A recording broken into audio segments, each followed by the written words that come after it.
आज हम आपको वो सच बताने जा रहे हैं जिसे मेन स्ट्रीम का गोदी मीडिया आपसे चालाकी से छिपाता है। एक ऐसी रिपोर्ट जो सत्ता के गलियारों में बैठे उन तमाम ठेकेदारों की नींद उड़ा देगी जो दिन रात टीवी पर बैठकर अनुशासन, सबका साथ और पार्टी विद ए डिफरेंस का ढिंढोरा पीटते नहीं थकते।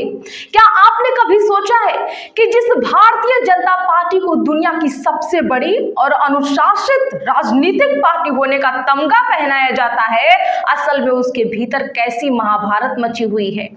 आज हम जिस नैरेटिव और जिस ग्राउंड रियलिटी की बात करने जा रहे हैं वो भाजपा, एनडीए और मोदी सरकार के उस खोखले तिलिस्म को तार तार कर देगी जिसे 2024 के लोकसभा चुनावों में यूपी की जनता ने पहले ही करारा झटका दे दिया था। नमस्कार, मैं शिवानी, आप देख रहे हैं एएसपी लाइव। आज की इस खास रिपोर्ट किसी विपक्षी दल के झूठे आरोप की नहीं है। ये रिपोर्ट खुद भाजपा के घर में लगी उस भयंकर आग की है जिसे बुझाने में दिल्ली से लेकर लखनऊ तक बैठे उनके चाणक्य पूरी तरह से फेल हो चुके हैं। उत्तर प्रदेश, जो दिल्ली की सत्ता का रास्ता तय करता है, वहां आज भाजपा के भीतर सिर्फ और सिर्फ कुर्सी, अहंकार और जातिवाद की सबसे भद्दी लड़ाई लड़ी जा रही है। यकीन मानिए दोस्तों, इस वीडियो के खत्म होने तक आप समझ जाएंगे कि जिसे डबल इंजन की सरकार कहा जाता है, असल में उसके दोनों इंजनों के पुर्जे आपस में टकराकर कैसे चिंगारियां छोड़ रहे हैं। शुरुआत करते हैं चंदौली से।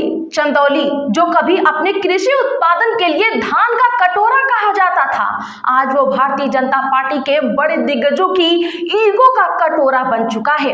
आपको बता दूं कि चंदौली कोई आम जिला नहीं है, ये देश के रक्षा मंत्री राजनाथ सिंह का गृह जनपद है और यहीं से पूर्व केंद्रीय मंत्री डॉक्टर महेंद्र नाथ पांडे 2014 और 2019 में चुनाव जीतकर कैबिनेट मंत्री बने थे।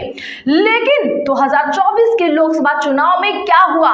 400 पार का दंभ भरने वाली भाजपा को यूपी की जनता ने आईना दिखाया और चंदौली की जनता ने महेंद्र नाथ पांडे को बुरी तरह नकारते हुए समाजवादी पार्टी के वीरेंद्र सिंह को सांसद चुन लिया।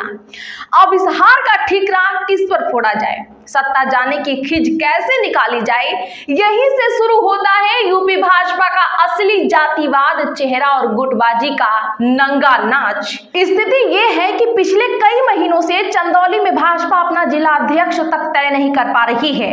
कारण, क्योंकि यहां सीधी और तीखी टक्कर रक्षा मंत्री राजनाथ सिंह के गुट और पूर्व मंत्री महेंद्र नाथ पांडे के गुट के बीच है। एक तरफ क्षत्रियों का वर्चस्व है तो दूसरी तरफ ब्राह्मणों की असीमता का सवाल बना दिया गया है।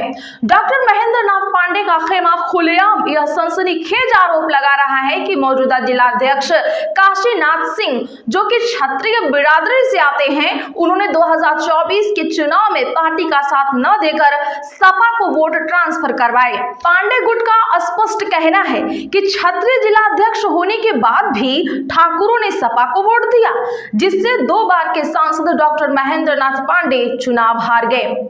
जरा सोचिए, जो पार्टी चुनाव के वक्त मंच से जोर जोर चिल्लाकर हिंदू एकता की बात करती है, बंद कमरों में वो ठाकुर बनाम ब्राह्मण का गंदा खेल खेल रही है। महेंद्र नाथ पांडे अब काशीनाथ सिंह को पद से हटाकर किसी ब्राह्मण चेहरे को जिलाध्यक्ष की कुर्सी पर बैठाने की जिद पर अड़ चुके हैं। लेकिन काशीनाथ सिंह को रक्षा मंत्री राजनाथ सिंह के खेमे का वरदहस्त प्राप्त है। अब राजनाथ सिंह के रसूख और महेंद्र नाथ पांडे की खिज के बीच चंदौली का पूरा संगठन लकवाग्रस्त हो चुका है। आला कमान मूक दर्शक बना बैठा है, क्योंकि अगर एक गुट को नाराज किया तो 2027 के विधानसभा चुनाव में पूर्वांचल में लुटिया डूबना तय है। दोस्तों, अगर आपको लगता है कि ये गुटबाजी सिर्फ अंदर खाने की कानाफूसी है तो आपको जरा मैं 2023 की वो कुख्यात टिफिन बैठक याद दिला देती हूँ जिसने इस तथाकथित अनुशासित पार्टी की धज्जियां उड़ा के रख दी थी। चंदौली में ही कार्यकर्ताओं को एकजुट करने के लिए टिफिन पर चर्चा रखी गई थी। वहां खुद तत्कालीन केंद्रीय मंत्री महेंद्र नाथ पांडे मुख्य अतिथि बनकर बैठे थे और उन्हीं के सामने भरे मंच पर भाजपा के मुगल सराय विधायक रमेश जायसवाल और तत्कालीन जिलाध्यक्ष अभिमन्यु सिंह सरेआम एक दूसरे से भिड़ गए। उस दिन विधायक रमेश जायसवाल का वो आक्रामक लहजा पूरे पूर्वांचल ने सुना था जब उन्होंने चीखते हुए कहा था, यह मेरा विधानसभा है, आप क्या व्यवस्था कर रहे हैं हमको बताइए। और जवाब में अपनी ही पार्टी के विधायक को सरेआम धमकाते हुए जिलाध्यक्ष ने भी कह दिया था कि शांत रहिए, हमें आंख मत दिखाइए।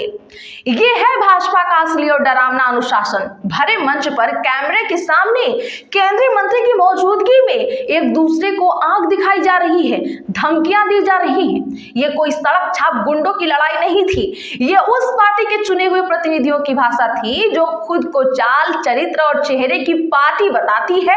और विडंबना तो देखिए, जिन महेंद्र नाथ पांडे के सामने ये सब तमाशा हुआ, वो आज खुद अपनी राजनीतिक जमीन बचाने के लिए चंदौली जिलाध्यक्ष की कुर्सी पर अपने मोहरे को बैठाने के लिए आला कमान से भिड़े हुए हैं। प्रिय दर्शकों, ये कोई आम बात नहीं है, ये एक डूबते हुए जहाज का वो खौफनाक मंजर है जहां कप्तान के सामने ही नाविक आपस में लड़ मर रहे हैं।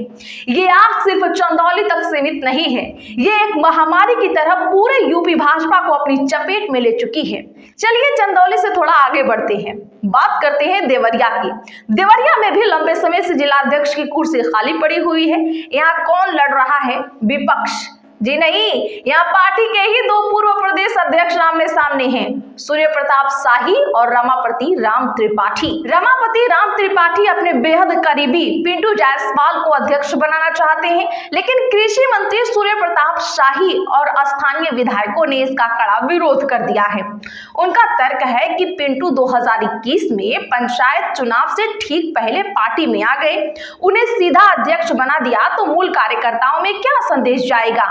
और इस बवाल के बीच रमापति राम त्रिपाठी का वो अहंकार से भरा बयान याद कीजिए जब उन्होंने साफ कह दिया था, अगर मैंने किसी की पैरवी की तो वह अध्यक्ष बन ही जाएगा। क्या यही आंतरिक लोकतंत्र है भाजपा का कि जो बड़ा नेता फरमान जारी कर दे वही पत्थर की लकीर है? और अगर यह सब देखकर भी आपकी आंखें नहीं खुली है तो जरा उन दो जिलों का हाल देख लीजिए जो देश और प्रदेश की सत्ता के सबसे बड़े पावर सेंटर माने जाते हैं, और वो है वाराणसी और गोरखपुर। प्रधानमंत्री नरेंद्र मोदी का संसदीय क्षेत्र वाराणसी और मुख्यमंत्री योगी आदित्यनाथ का गृह जनपद गोरखपुर। क्या आप यकीन करेंगे कि दुनिया की सबसे बड़ी पार्टी होने का घमंड पालने वाली भाजपा इन दो सबसे महत्वपूर्ण जिलों में भी अपना जिलाध्यक्ष घोषित करने की हिम्मत नहीं जुटा पा रही है।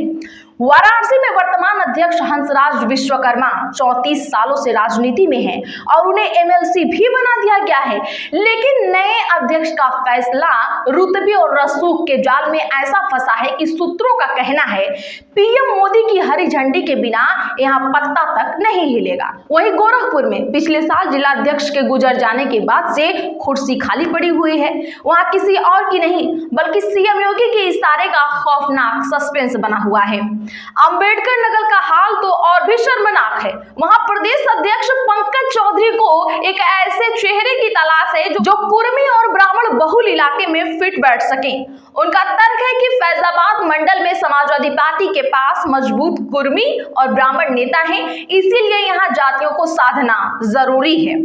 जरा सोचिए, जो पार्टी दिन रात मंचों से सबका साथ सबका विकास का पाठ पढ़ाती है, जो विपक्ष पर जातिवाद का आरोप लगाती है, वो खुद जिलाध्यक्ष की कुर्सी के लिए जातियों के डीएनए टेस्ट करने में जुटी है।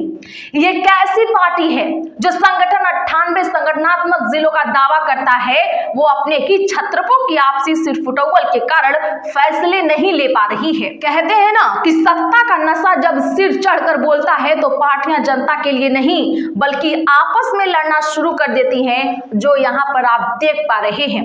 आज उत्तर प्रदेश में मोदी सरकार और योगी सरकार के कामों पर नहीं बल्कि जातियों की गिनती पर जिलाध्यक्ष तय हो रहे हैं। ठाकुर नाराज ना हो जाएं, ब्राह्मण रूठ ना जाएं, कुर्मी छिटक ना जाएं, इसी जोड़ तोड़ और गुना गणित में फंसी भाजपा आज एक बेहद कमजोर, डरी हुई और लाचार पार्टी नजर आ रही है।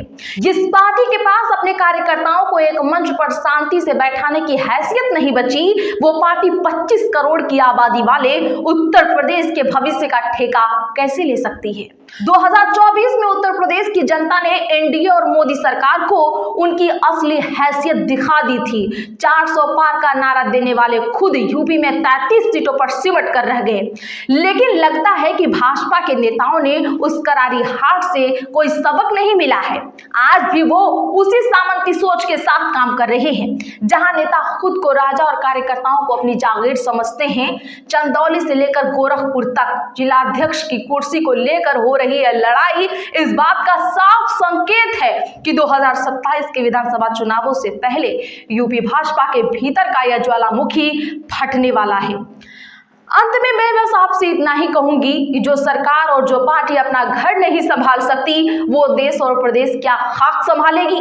अगर आपको ये रिपोर्ट अगर थोड़ी भी पसंद आई हो दोस्तों, और आपको ये लगता है कि सत्ता के इस नंगे और कड़वे सच को बाहर आना चाहिए, तो इस वीडियो को ज्यादा से ज्यादा लोगों में शेयर करें। इतना शेयर करें कि दिल्ली में बैठे आलाकमान के कानों तक इसकी गूंज पहुंच सके। चैनल को सब्सक्राइब कर लें अगर चैनल पर नए हैं, और वीडियो को लाइक करें। कमेंट बॉक्स में हमें जरूर बताएं कि क्या आपको भी लगता है कि भाजपा अपने ही नेताओं के अहंकार और जातिवाद के बोझ तले दबकर खत्म हो रही है।